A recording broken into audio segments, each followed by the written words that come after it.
There is a glitch in our soul. Accept it or not, but it is there. The glitch is about something which equates to nothing. We can't really figure out what this clinging glitch is all about, but we can't either deny that it is there. No matter how settled we seem to be in our life, this glitch doesn't leave us. It clutches at our throat and makes us ask ourselves where I am really going.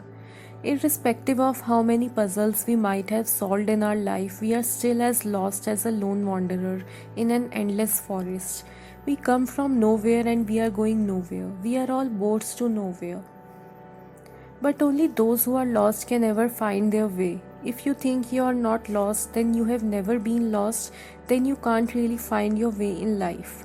And perhaps then you don't even need to find a way.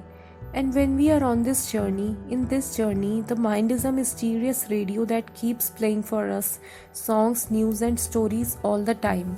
It is our soul companion. Interestingly, in its everyday recordings, it also plays for us clues which might make us feel lesser lost. Call them insights and reflections. Have you ever found yourself fascinated by the fact that the Hindi word for both past and ghost is the same? That is bhoot. The past is a ghost, a shadow that chases us, lurking and hovering over our shoulders till the time we arrive at the point of death. It is so close to us as far we try to run away from it. It is this entity of our mind, thoughts. The ideal people of the society usually don't pay much attention towards the activity of this entity. They think it is a monster. They distract themselves from the monster, but the truth remains that whoever denies this monster turns out to be bigger a monster. But even if you turn back and look at this shadow, it means falling into a bottomless abyss, fighting with the shadows.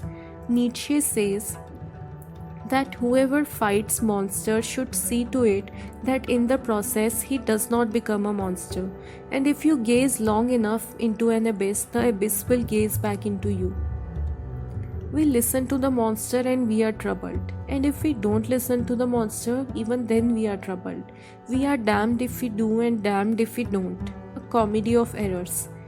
But who escapes this fate after all?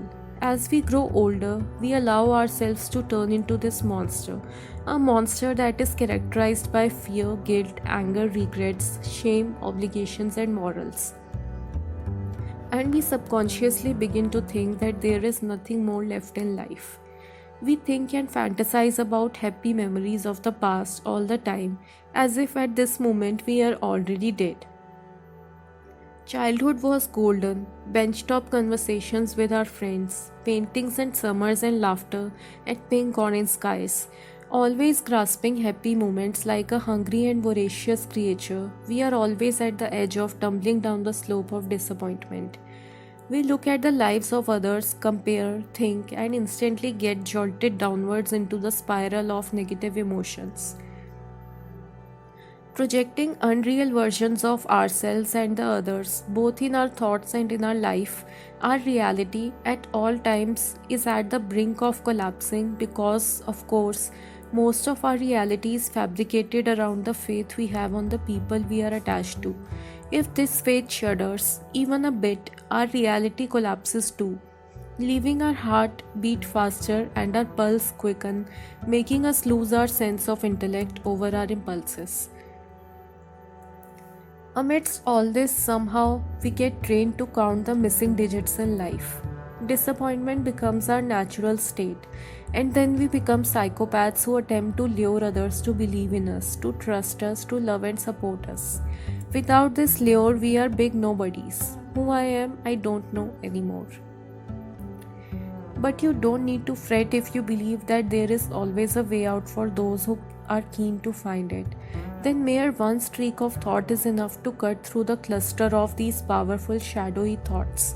If you think you are disappointed and wounded from life, then know that there is a phenomena called as stellar nucleosynthesis. It means when a star dies, then out of its crashing a new star is born, a bigger one. So live as if you are a glittering supernova, not a disappointed, fearful and anxious creature. Learn from the past, but also learn to let go of the past when it gets too heavy. Love somebody like they are your universe. Become lost in this universe, but don't be afraid to crash, collapse, and rebuild a new universe for yourself if required. If you always feel the glitch in your soul, you will soon become a glitch yourself. Hence, just let it dissolve. It will only dissolve if you offer it the acceptance, love, and surrender it needs. Do not live your life as if you are a simulation. You are a real star after all, irrespective of who you are and whoever you are. Sparkle and shine bright. Cast your own luminosity out into the dark cosmos. You may be alone, but don't be lonely. Be a good company first for yourself, and then you will become the same for others too. Do not cling to people like needy and sticky honeybee because in the end nobody likes it. Allow yourself to be loved by the universe by loving yourself first, in a greater probability. Each one of us is a mere permutation and combination of the universe's mathematical design, but that's what makes us unique. Beauty is in the flaws. Memorize and hold strong to this trigonometry formula that you are perfect just the way you are with all your imperfections. A sterling being of infinite magnitude. Past may be golden, but the future may be glittery if you allow it to be. Sunshine never lessens, it only gets concealed. I am the sun, you are the sun. We are walking each other home. And homecoming and resurrection is never possible without a little burning. Burn like the sun. And in the end, life is not meant to be thought. Life is meant to be lived and felt. So let it be crazy, thrilling, not less.